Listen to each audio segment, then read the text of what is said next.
Ansted, and Barbara came from the Philippines. And we all met there, and Norman and I had on the same pants. I have no idea, I don't, they were cargo pants or something, I don't know what they were, but they were exactly the same. And at some point during the interview, I said, well, it's a good thing it's on public radio and not public television. And Grace said, why? I said, because they would think that our mom dressed Norman and me alike today. And that got Norman tickled. Constance talked about his sense of humor. Well, that got him tickled, and he would started laughing. So every time that Grace would ask him a question, I'd tug on his pants. And he'd get tickled and he wouldn't be able to answer. We went all afternoon like that. I'm going to read the two poems that we put in Wild Sweet Notes that Norman wrote. And he signed my book. I got everybody that I could to sign this. He says, Kirk, thanks for lifting West Virginia poets to a new level. Norman. Norman Jordan, how to sprout a poem. First, place about 6 tablespoons of words in a gallon jar. Cover the words with liquid ideas and let soak overnight. The following morning, pour off the old ideas and rinse the words with fresh thoughts. Tilt the jar upside down in a corner and let it drain. Continue rinsing daily until a poem forms. Last, place the poem in the sunlight so it can take on the color of life.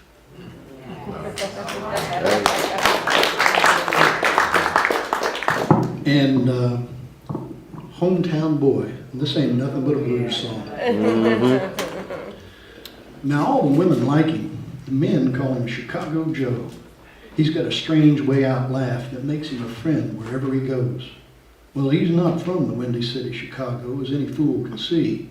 He's a knockdown, drag-em-out lover, I believe, from Tennessee. Hometown boy, go back from where you came, because I haven't seen my baby since you got off that train. Now, when he comes to a set, he always comes alone. And if he knows anything about etiquette, he leaves it at home. Well, he haven't got fine clothes or a long Cadillac car. And when it comes to talking, his vocabulary don't extend too far. But he can make a city woman want him until she cries, please don't. That's when he lets out a country holler, baby, any way you want. Hometown boy, go back from where you came, because I haven't seen my baby since you got off that train. Well, he says he ain't got much schooling and that he was born to be poor, but he knows just enough about everything to get him in any door. He uses old-time psychology that makes old and young agree, and the way he takes life easy brings out the jealousy in me. Hometown boy, go back from where you came, because I haven't seen my baby since you got off that train.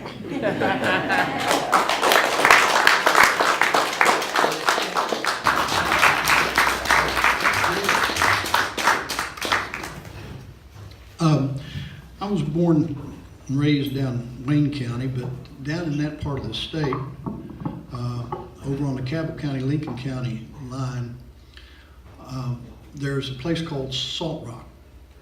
And there, it's called Salt Rock because it's a natural salt lick, and because it's a natural salt lick, there have been mammals coming there for as long as there have been mammals. And there are some petroglyphs there that were left thousands of years ago by who knows where.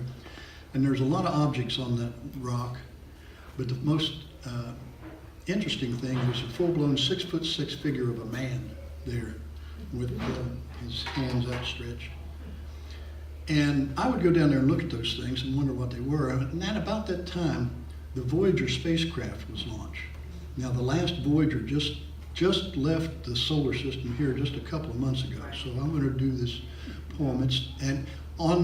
Because of Carl Sagan, on both of those spacecraft, there is a golden disc that the aliens can play on their golden disc players when they find it. But it contains a lot of things about our planet and about our solar system. And it also has Da Vinci's Vitruvian Man, the human form inscribed in the circle. And so I thought, wait a minute, I know what these things are. This is titled Voyager, Petroglyphs at Salt Rock. With all the technology and skill they could muster, They left here on the rock birds and turtles and deer and a map of the river valley and a picture of me.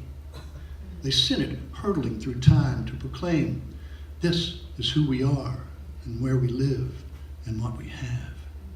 Skipping past the last planet's influence, the spinning craft flashed into the free universe. It contains recordings of our music and our mathematics, expressions of our poetry and science, a map of our solar system, and a picture of me. Built and launched with all the technology and skill we could muster, it screams to the scintillant stars, this is who we are and where we live and what we have. I am here, this poem says. I sent it to tell you of this time, of this arrogant yet beautiful species of being. We are capable of great grace and great terror, in touch with timeless wonder, but holding this planet hostage to our social whims while we slowly realize our relationship with the whole, our brotherhood with each other, with every shining part, from the bird on the rock to the laser dance of the spaceship. Each thing born of the blinding bright crack of the void. Each thing carried in the common heart of each one. Each thing reminding us this is who we are and where we live and what we have. It's not hard to see myself someday trying to translate this, contemplating the me who wrote it, wondering in subdued awe, what was he thinking? Where did he come from? And where did he go?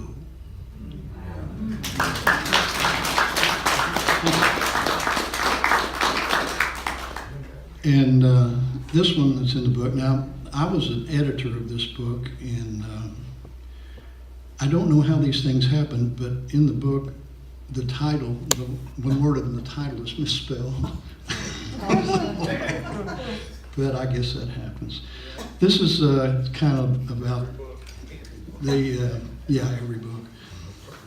The socioeconomic mess we've gotten ourselves into in Appalachia in general and West Virginia in particular. It's titled, The Campfires of the Hunters, the Economics of Controlled Harvesting. At night, the deer move out off the ridge to graze. One of the older does raises her graying head to gaze with silently accepting eyes far down the mountain at the blaze of the campfires of the hunters. Tomorrow, they will kill her for food. They'll need the meat. The winter will be long and cold, and the high cost of fuel for heat will cut into the food budget. The doe does not own the land on which she is killed. The hunters do not own the land on which they kill her. The state owns the land. The state regulates the hunters, and they've purchased licenses to avoid fines. When they've finished their hunt, they'll return to their homes and their jobs in the mines. They mine the coal from under the land. They do not own the coal they mine. The coal company they work for does not own the coal they mine. The bank owns the coal. The state sells the mineral rights of the land to the bank. The bank leases the mining rights of the coal to the coal company. The coal company mines the coal and sells it to the power company. The power company burns the coal and produces fuel to run the mines and to heat the homes of the miners. The bank owns a controlling interest in the power company. Now the fuel bills will be so high because the power company was granted a rate increase by the state, which sells the rights to the bank, which leases those rights to the coal company, which sells the coal to the power company, which is controlled by the bank and regulated by the state. The power company sells power to the state, to the bank, to the coal company, and to the miners. At morning, the miners come yawning from the shaft, dark minstrel faces with eyes that have seen the hunters' fires.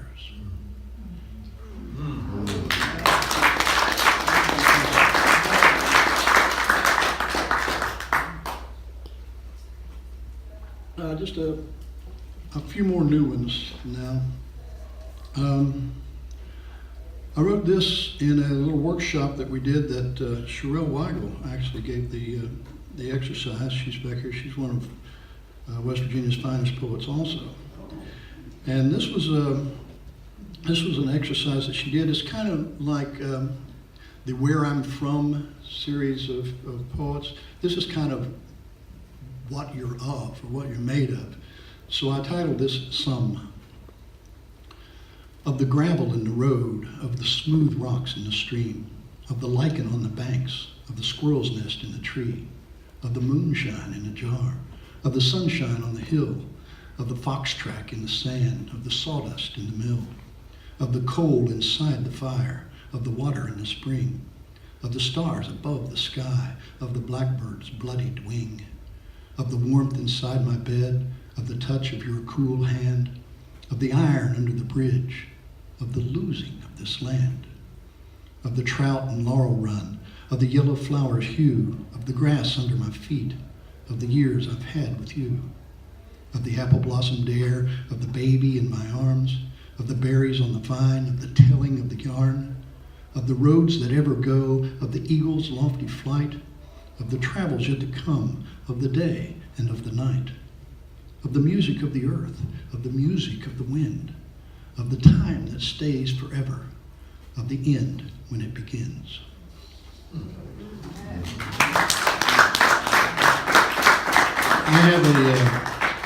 I have a camp on the Greenbrier River in Buckeye. I wrote this sitting on the back porch of the camp. It's titled Buckeye Moon.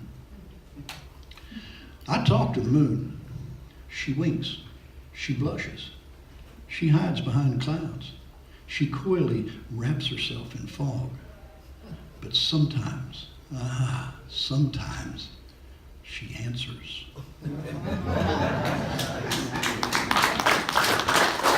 Thank you.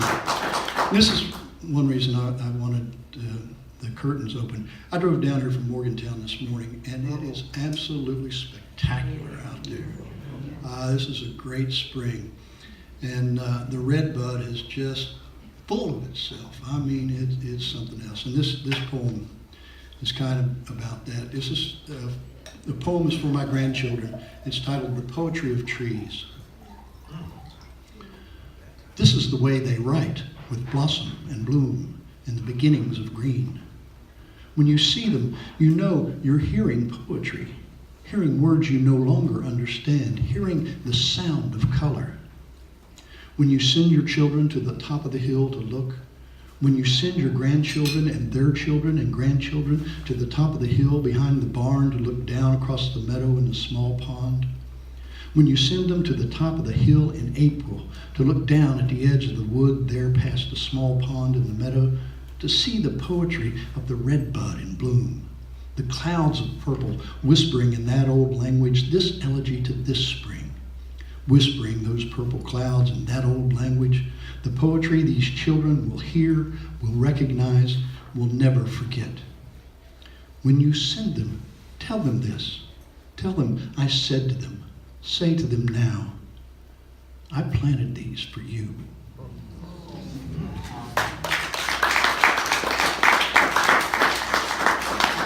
And I don't remember exactly when I met Norman. I'm sure it was probably at a West Virginia Writers thing very many years ago. Well, we talked about poetry a lot and every chance we got. And like was said earlier, poetry is about condensing down and saying in a few words what seems like it should take more. And so I'd written a haiku, and the haiku goes like this. Plump redbird can hide in fruit-laden apple tree. Poor blue jay cannot. But then I got to thinking after Priscilla invited me down here, I could kind of hear Norman saying, well, that's kind of wordy, isn't it? And so I changed it, and it just is now, redbird can hide in apple tree, blue jay can't.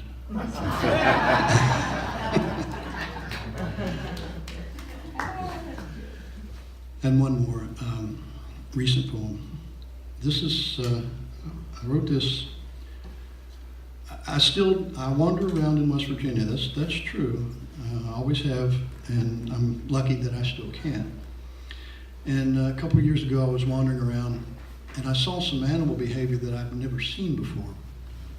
And I've never seen it on the Animal Planet or Disney or Wild Kingdom, Mutual of Omaha's Wild Kingdom or anything. But I saw this, and it's extremely unusual, I believe. And so I wrote this poem. And I didn't know exactly where I was, so I had to come back to my camp and look at the topo maps and figure out where I was. And where I was a place called Bishop's Knob, which I think was entirely appropriate for what happened there. This was titled Communion, Barred Owls Under Bishop's Knob. The tree knows the owls, understands their form and shape in its limbs, recognizes an absence of absence when they're there, but doesn't expect them now in this slant of ochre light slipping through the thinning canopy on the west side of the mountain an hour before dusk. Nevertheless, they've come, moved by my movement on this abandoned haul road. They settle side by side in the familiar ash, an old couple on a park bench. They turn to each other, press their foreheads together in some ritual of expression, some eloquence of owlness, a language I almost remember. One turns towards me, the other away. I simply stand in the road, aware I'm in this conversation, but unaware of how to speak, how to join in. Slowly, I raise a hand. One continues to stare, the other turns to look. Just as slowly, I lower it and reluctantly move on so as not to worry them. Farther up the trail, I suddenly know they weren't worried, nor was the tree, nor the light, nor the mountain.